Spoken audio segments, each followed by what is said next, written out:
Happy World Teacher Day, so to celebrate, I thought I would take today off. Okay, JK, just joking, YOLO. Here we go. 2.3, solving right triangles. And so what this means is that given any right triangle, you can solve for sides or angles given information in the triangle. And where this is leading is that we're eventually going to be setting up story problems and solving for missing parts of triangles given information.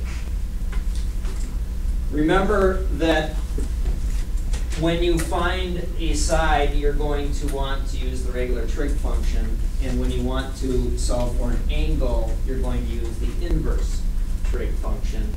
And when you do inverses, you're switching the domain and range, and therefore you're able to solve for an angle. A couple things up front on this section that you need to know about is the book uses significant figures or digits to round their answers. And what we're going to do in this class is not going to be worrying about significant figures. We are going to be rounding to the nearest hundredths. And so you're going to solve the problem until the very last step with exact numbers, and then the very last step you plug it into your calculator and you get your answer and round it to 2 decimal places. That means that the answers in the back of the book are going to differ than your answers to some degree. And that means that you have to be aware that we're doing different rounding rules. So don't be alarmed. You're going to see it in this section that the answers are going to be different. There are basically two types of problems that we're going to be looking at. One problem is going to be where you have to find out lengths in a right triangle. Another one is going to be where you're going to have to find out angles in a right triangle. And so we're going to look at setting up the first problem. It says in a right triangle, and so we're going to set it up with C as the right angle. If it doesn't say it, we're going to assume that C is the right angle. And then we're going to have an A, B, and C. So we're always going to be drawing a triangle on this. And then we're going to put all the information into the right triangle. A is 40 degrees, C is 12 centimeters.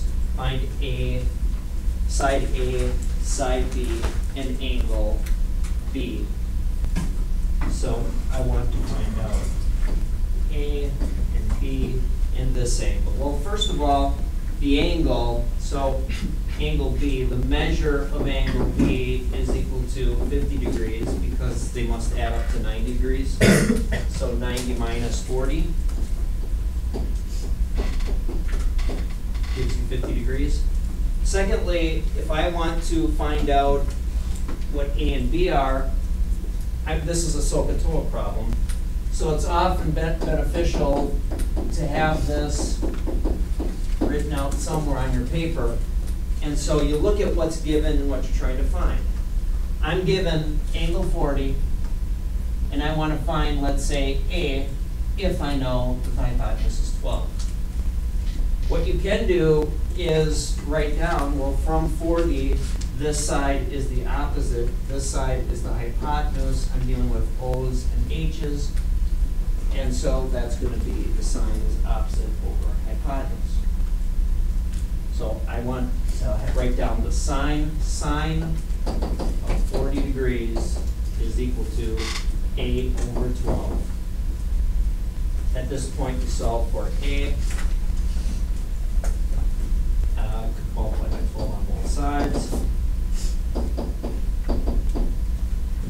And then when you do is you multiply that through, and you're going to see that A is equal to something centimeters. I'm not going to do that calculation. I'm assuming you're going to do that calculation. So that's A. I also have to find B. Now another kind of important point in this section is don't use your rounded answer in the problem. go back and use the original exact numbers to get your next value. Try to avoid using rounded numbers when you find your calculation. The reason is if you use rounded numbers, you're rounding to rounded numbers, which means your answer is going to be further off. So I go back to the original and I want to calculate b. I'm looking now at adjacent over hypotenuse, so that is cosine. Cosine 40 equals b over 12. You're going to see that 12 cosine 40 equals b. And then when you calculate that, you're going to get b in terms of centimeters. So now we just calculated both sides and the missing angle, and we got our three answers. All triangles aren't set up like that, though. You're going to see that sometimes they give two sides. And so again, we draw it.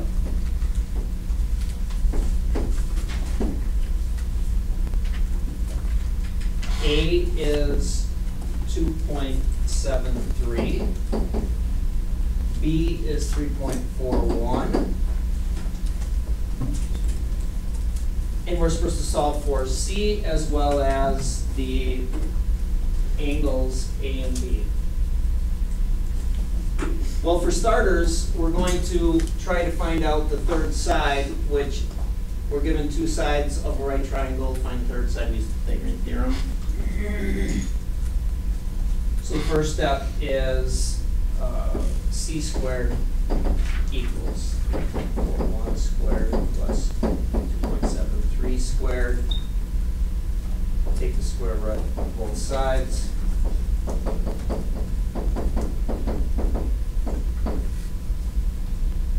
And your c is going to give you a value. I don't want to use that value to find the angles, but I just solved for one of the missing parts. The second part is, for example, if you want to find out what A is. When I look at A, angle A, what I really want to do is use these numbers. So I'm looking at opposite over adjacent. Opposite over adjacent, you're selecting tangent. So that's how you know what trig function to use. Going back to SOHCAHTOA, giving opposite over adjacent equal to tangent. So tangent of A, use the angles A, B, is equal to the opposite over the adjacent. I'm solving for the angle. I remember inverses go with angles, so I have to use the inverse.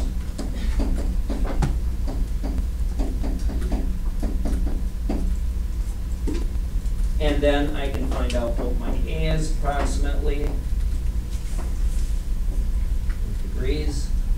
Plugging that in, inverse. And then at this point, to find my B, B is just going to be, let's just call that a box, whatever number that is. And so my B, angle B, is going to equal 90 minus my A, what I just got there.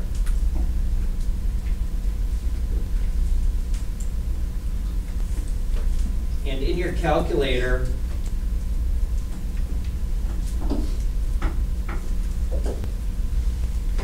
very quickly, just a point here.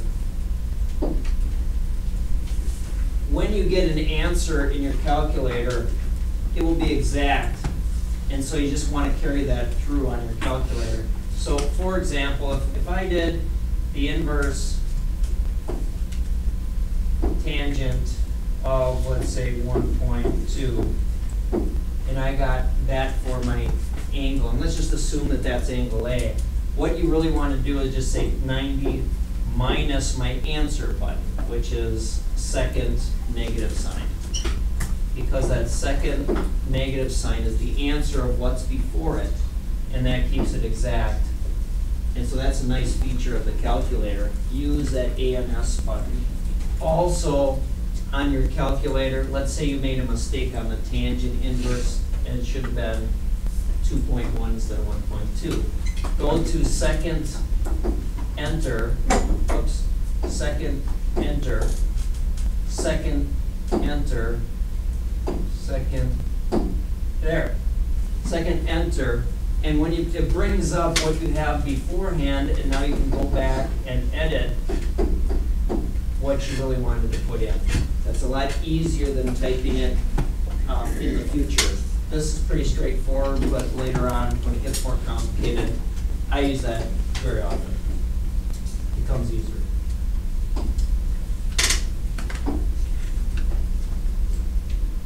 Last problem, we have a circle, and this should look familiar because that was our starter problem. Setup. The question is, if x goes from B to A, and C is the center of the circle, then our question is, what is my x when you know that that's 35 degrees? It's not a special right triangle anymore. We have to use approximations. So I want to try to figure out how to solve for x.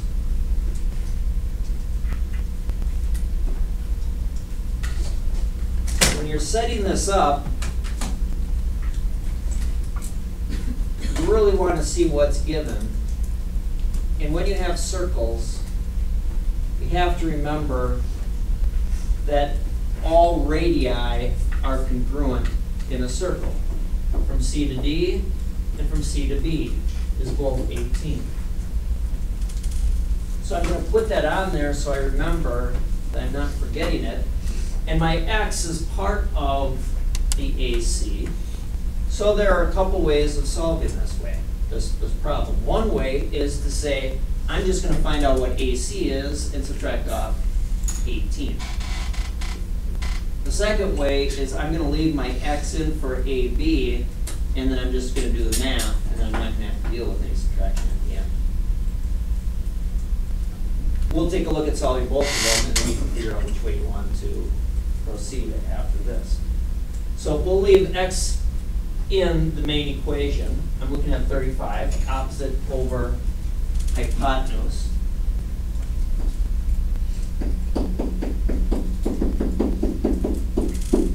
Opposite over hypotenuse. So I'm going to look at the sine function. So this becomes sine of 35 equals 18 over x plus 18.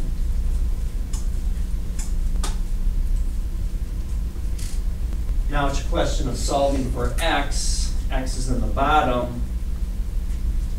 This is where my algebra review comes in. I want to go ahead and get my x on the top alone, so I can multiply both sides. I can cross multiply because it's a proportion. So it becomes sine 35 x plus 18 equals 18. At this point, I want to get x all by itself. You could distribute through, but you're going to create more work for yourself. What I would do is divide both sides by sine 35. Always trying to minimize your workload as long as the operations are correct. Because you're multiplying on top, you can divide out those numbers. And so you're left now with x plus 18 equals this. Subtract off 18.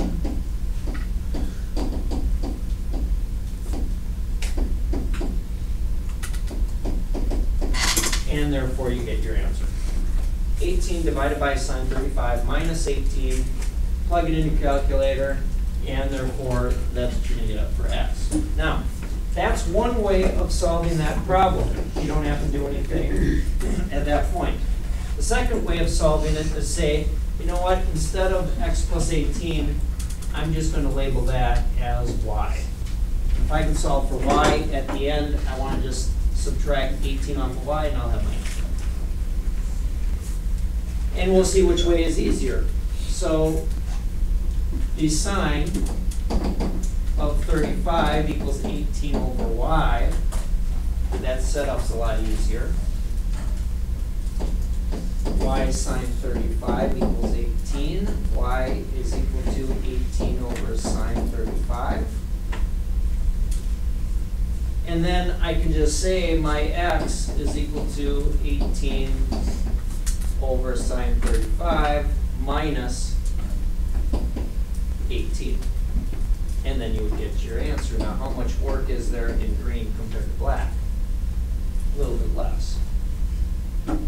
So, if both of these methods make sense to you, the less work would be the green work, and so that's just something to consider. End up with the same exact answer here and here. All right, today, again, it's basically solving for missing parts of triangles, introducing just a little bit of a word problem. Tomorrow we're going to continue with more word problems, and they're going to get a little bit more confusing. So be nice to your teachers today, World Teachers Day, and treat them with respect, just like the parents.